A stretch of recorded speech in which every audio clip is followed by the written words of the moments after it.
Hello, my name is Thomas Foster, and this is for our Week 8 final presentation, our persuasive speech. For my persuasive speech, I would like to discuss the topic of the more popular legalization of marijuana and what could happen if it is legalized.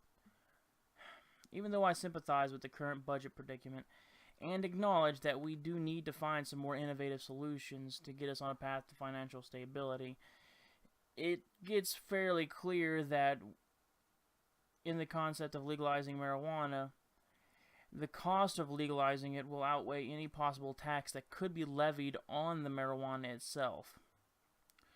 Illegal drugs already cost America over $180 billion a year in health care, loss of productivity, crime, and other expenditures. That number could only increase under the legalization of marijuana because of increased use of drugs. Once it's legalized, far more people will have access to it, and unfortunately, we can't trust people to use drugs appropriately. They will always abuse them. Putting it in more hands will only cause more people to test and abuse. As far as your effect on its effect on your health, marijuana is derived from a plant containing more than 400 chemicals. One of these, THC, is the main psychoactive ingredient in marijuana. It binds to the CB receptors, widely distributed throughout the nervous system and other parts of the body and the brain. CB receptors are found in high concentrations in areas that influence pleasure, memory, thought, concentration, sensory, time perception, appetite, pain, and hand-eye coordination, including movement coordination. This is why marijuana can have a wide range of effects to the human body, such as impaired short-term memory or memory of your recent events, making it hard to learn and retain information, particularly complex tasks.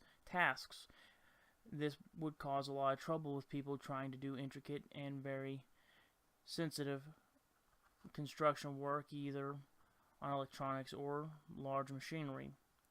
Slowed reaction time and impaired motor conditioning, throwing off athletic performance, impairing driving skills, and by proxy, increasing the risk of injuries. Though it is true that marijuana is proven to not be as dangerous as other drugs, impairment or slowing down of your body is still extraordinarily dangerous when doing almost anything, not even considering driving a car, a 2,000-pound chunk of metal going through the streets where public is. In addition to the possible effects on your brain, smoking marijuana also might be hazardous to your developing lungs. Marijuana smoke contains 50 to 70% more carcinogenic hydrocarbons than tobacco smoke.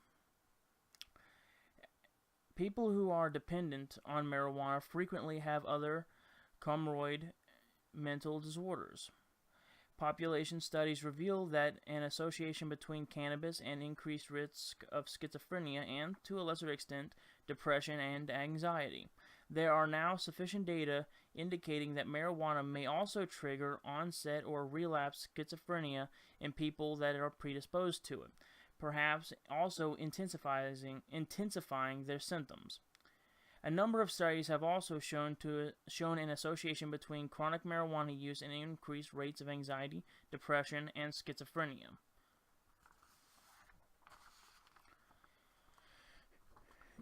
All things considered, when we really get down to it, even if the data itself is not solid and rock tight, or iron rod, as others may put it, it brings up enough questions that it needs to be further investigated in order for us to figure out before we try legalizing it and letting it out on the public. Because marijuana changes how the brain works, it is classified as a psychoactive drug or a mind-altering drug. Marijuana contains THC as its main chemical, in addition to the other 400 chemicals. In addition to what I had already mentioned before, THC is absorbed by the body's fatty tissues and other various organs, such as the brain.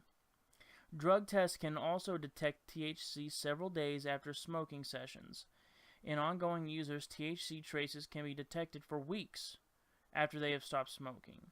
So even if you find out that the THC in marijuana is affecting your mind and body, it doesn't even help all that much, because even if you quit cold turkey, you're not completely off of it, because the THC is stored in your fatty cells in your body. Thus, the longer after you get done smoking, if you stop, the fatty cells in your body will still release that THC into your body as you burn fat. Researchers have discovered other problems with ongoing marijuana use. THC can affect the immune system by damaging the cells in the tissues that help protect people from disease. Because marijuana contains some of the same and sometimes even more cancer-causing chemicals as tobacco use, users tend to develop the same kinds of breathing problems that cigarette smokers have. When smoked, marijuana irritates breathing passages. Coughing and wheezing are typical, and people who use it have more frequent colds. Continued marijuana smoking can lead to chronic bronchitis, damaged or destroyed lung tissue, and a greater risk of developing cancer in the tongue, larynx, and lungs. Larynx is the vocal cords, your ability to speak. How high the marijuana use will be in California if TC 2010 passes is dependent heavily on the availability and social acceptability of marijuana, and in the implication of the new law. In no state has marijuana been legalized to the extent that this TC 2010 would allow. Now, of course, there are new ones being processed every day, and TC 2010 is not just the only one, even though it is an older one. I'm just using it as an example. No one has been able to predict the use of marijuana as declining if it has been legalized.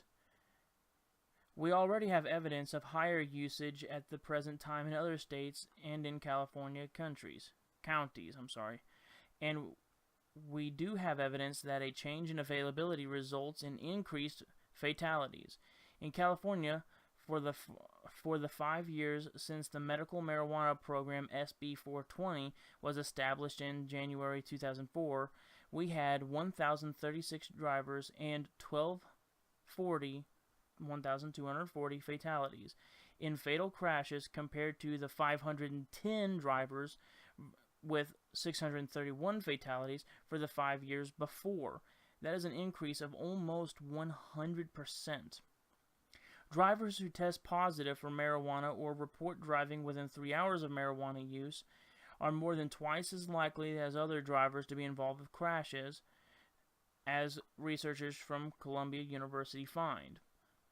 Again, it is not always this extreme of an example, but when you have numbers that are this ironclad and this outrageously different from the difference before it was legalized and after it was legalized, there may be some serious implications here. Serious enough that it really needs to be looked into. The researchers also found evidence that people who smoke dope more often or have higher concentrations of its compounds in their blood face higher crash risks. The researchers who report their findings in this month's issue of the journal Epidemiologic Reviews point to 8 of 9 studies that validate that drivers who use marijuana are significantly more likely to be involved in crashes than drivers who do not. The findings are significant as the national debate over pot legalization heats up. A new Gallup poll finds that half of adults now favor legalization, and up to 36% as recently as 2006. Some 28% of those killed in car accidents, or in accidents in general, are more than 11% of the general driver population tested positive for non-alcoholic drugs, with marijuana being the most commonly detected substance according to the analysis. If the influence of marijuana on traffic incidents is confirmed by further research, a professor of epidemiology at Columbia University's Mailman School of Public Health, Professor Lee, who led the study, said in a statement that this is likely to have major implications for driving safety and public policy.